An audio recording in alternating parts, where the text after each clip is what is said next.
જો મળી જાય દેશી કાઠિયાવાડી મગનું શાક અને ભાત તો મોજ જ પડી જાય હો.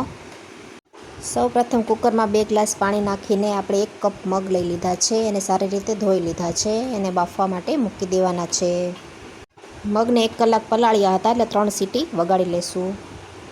હવે મગ બનાવવા માટે જે મસાલો આપણે તૈયાર કરી લઈએ, ઘરમાં જ રહેલી વસ્તુ અને એકદમ કાઠિયાવાડી ટેસ્ટ આપે એવી આપણે સારી રીતે ડુંગળી સુધારી લેવાની છે, એકદમ ઝીણી. લસણ, મરચાં, આદું તમારી પાસે જે હોય એ બધું જ નાખવાનું છે. એકદમ સરસ એવો ટેસ્ટ આવે એવું આપણે આજે શાક બનાવીને તૈયાર કરી લેવાનું છે.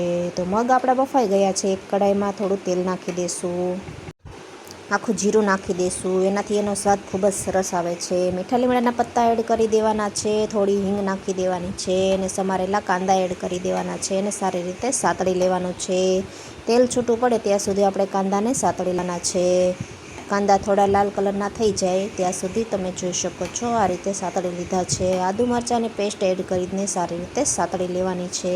તમે જો ડિનરમાં કે લંચમાં એકદમ હળવું અને સિમ્પલ બનાવવા માંગતા હો તો આ રેસીપી જરૂરથી ટ્રાય કરજો.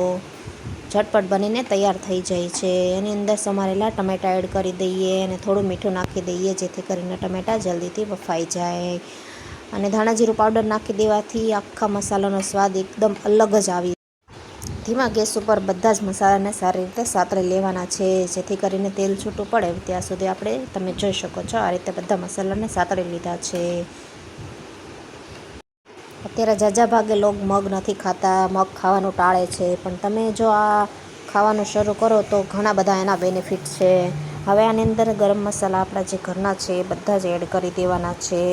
તો હળદર, ધાણા જીરું, ગરમ મસાલો, લાલ મરચું પાવડર, થોડું તીખું અને થોડું પાણી નાખીને સારી રીતે સાતળી લેવાનું છે. તેલ છૂટું પડી જાય પછી આપણે આની અંદર બાફેલા મગ એડ કરી દેવાના છે. તો તેલ આપણું છૂટું પડવા લાગ્યું છે, તમે જોઈ શકો છો. હવે બાફેલા મગને આની અંદર એડ કરીને સારી રીતે મિક્સ કરી લેવાના છે.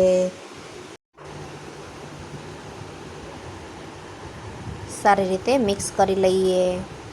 જરૂર મુજબ આપણે આની અંદર પાણી નાખી દઈએ. બહુ રસાવાળા મગ નથી બનાવી રહી.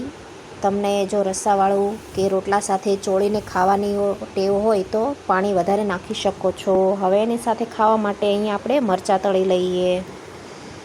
તો મેં મીડિયમ સાઇઝના જે ભાવનગરી મરચાં આવે છે એ લઈ લીધા છે.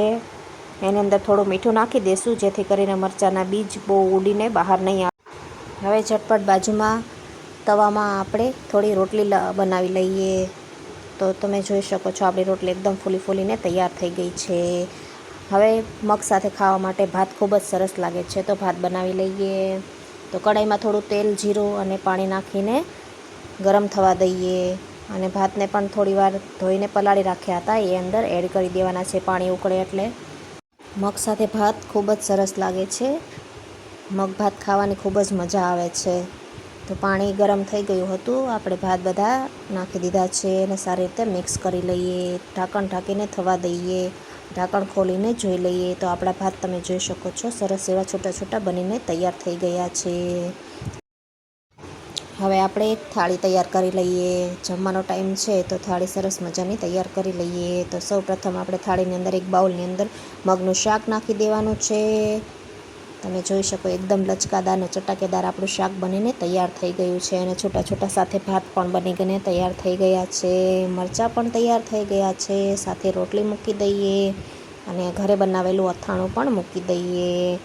કાઠિયાવાડી જમવાનું બનાવ્યું હોય ને છાશ ન હોય તો મજા જ ના આવે એટલે છાશ પણ મૂકી દઈએ. તો તમને મારો આ વિડીયો કેવો લાગ્યો લાઈક કરી દેજો અને ચેનલ ઉપર નવા છો તો સબસ્ક્રાઈબ કરી દેજો.